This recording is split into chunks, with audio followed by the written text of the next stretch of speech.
محمد نبینا بنور هدی۔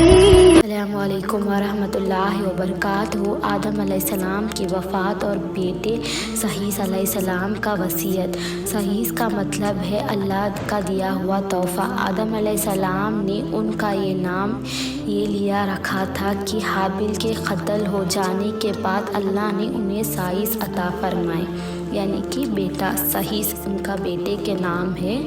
محمد ابن حق رضی اللہ عنہ فرماتے ہیں، جب آدم علیہ السلام کی وفات کا وقت آیا تو آپ نے اپنے بیٹے صحیح علیہ السلام کے حق میں وصیت کی۔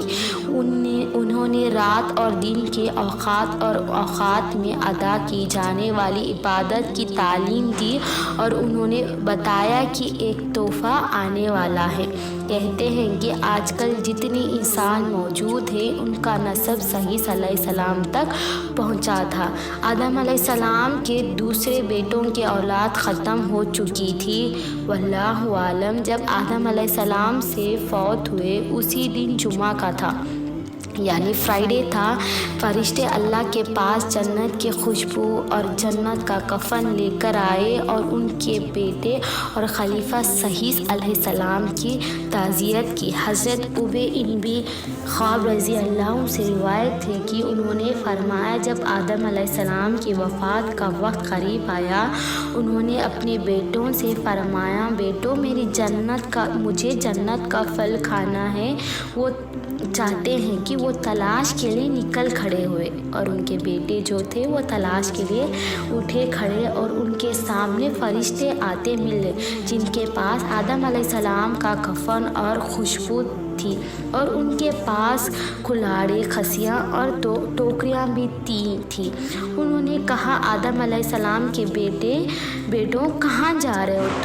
تمہیں کیا چیز سے تلاش ہے، یعنی کہ تم کیا چاہتے اور کہاں جا رہے ہو؟ انہوں نے کہا، ہمارے والد صاحب بیمار ہیں اور جنت کے میوے خشیش رکھتے ہیں۔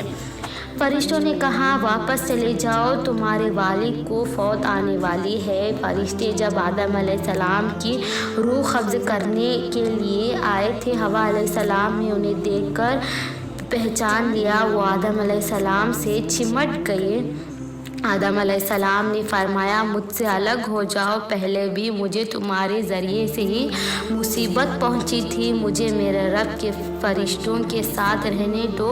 فرشتوں نے ان کی روح قبض کی، غسل دیا، کفن پہنایا، خوشبو لگائے، آپ کی قبر کھودی اور لحد تیار کی۔ پھر انہوں نے آدم علیہ السلام کی نماز جنازہ ادا کی، پھر انہوں نے قبر میں رکھ کر اوپر سے مٹی ڈال دی۔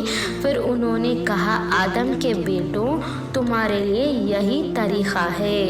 یہ یہاں سے شروع ہوا، جو ہم لوگ دفن کرتے ہیں، جو مر جاتے ہیں، یعنی کہ جو انتقال ہو جاتے ہیں، ان کے لیے یہ طریقہ آدم علیہ السلام سے شروع ہوا تھا۔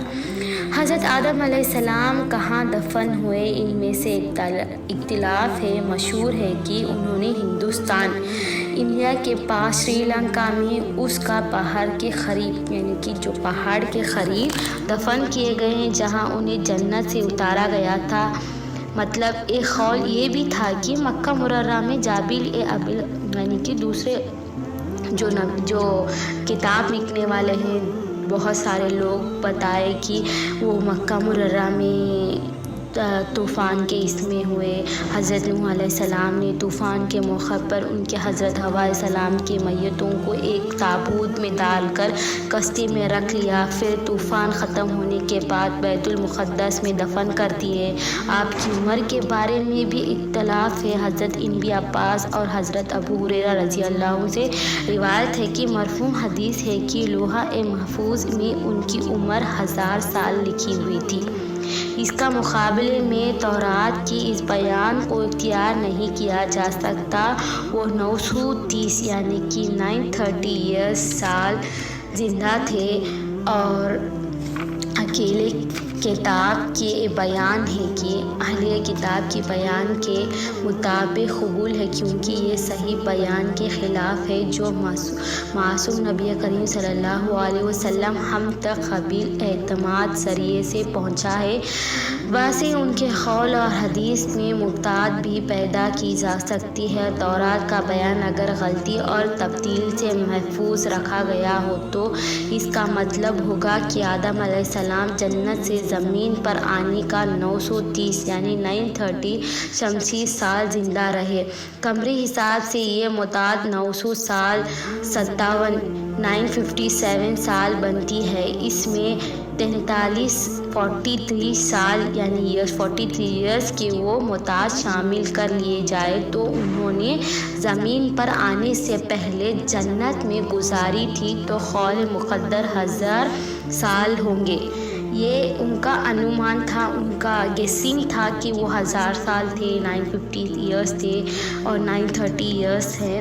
حضرت آدم علیہ السلام کی وفات کے بعد ان کے بیٹے شیث علیہ السلام نے ان کے کام رشد اور ہدایت اور تحبیب کی ذمہ داری اٹھا لی۔ جب کہ ان کی وفات کا وقت آیا تو انہوں نے اپنے بیٹے انوش کے حق میں وصیت کی، کیونکہ انہوں نے یہ ذمہ داری اٹھائی۔ ان کے بعد ان کے بیٹے قینان، پھر ان کے بیٹے مہلیل نے یہ منصب سنبھال لیا، اور ان کے بارے میں اہل فرس کا کہنا ہے کہ وہ حفات اقلیم کے بادشاہ تھے، یعنی کہ کنگ تھے۔ سب سے پہلے انہوں نے درخت کھاتے شہر بسائی اور بڑے خلال کی تعمیر کی، یعنی کہ ایک بڑے قلعے کی تعمیر کی، یعنی کہ محل بنایا۔ وہ کہتے ہیں کہ بابل اور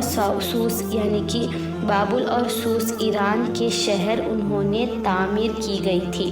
یہ کہتے ہیں کہ وہ ایران کے طرف انہوں نے محل بنانے کی ہے کہ انہوں نے ابلیس کے لشکروں کی شکایت دیکھ کر زمین کے 2 درجے اعلاؤں اور پہاڑوں کے گھاٹیوں میں منتشر کر دی۔ انہوں نے بہت سے سرکس جن اور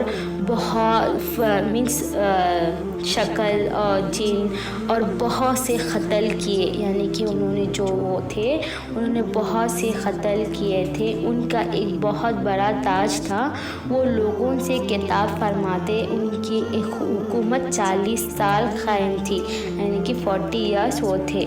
ان کی وفات پر ان کے بیٹے ید نے ان کا منصب سنبھالا۔ انہیں اپنی وفات کے وقت اپنے بیٹے خانوخ کے حق میں وصیت کی۔ مشہور قول کے مطابق ان کے ادریس علیہ السلام کہا جاتا ہے، یعنی کہ یہ جو سیکنڈ سٹارٹ ہوا ادریس علیہ السلام کے تھا۔ اور ہم نیکسٹ ویڈیو میں آپ کو پورا تفصیل سے بتائیں گے۔ آپ سیکنڈ پارٹ کے لیے ضرور ویٹ کرنا۔ آپ فل ویڈیو واچ کرنے کے لیے بہت بہت شکریہ، جزاک اللہ۔ اللہ تعالیٰ ہمیں کہنے سننے سے زیادہ عمل کرنے کی توفیق عطا فرمائے۔ علم حاصل کرنا ہر ایک مسلمان مرد عورت پر فرض ہے۔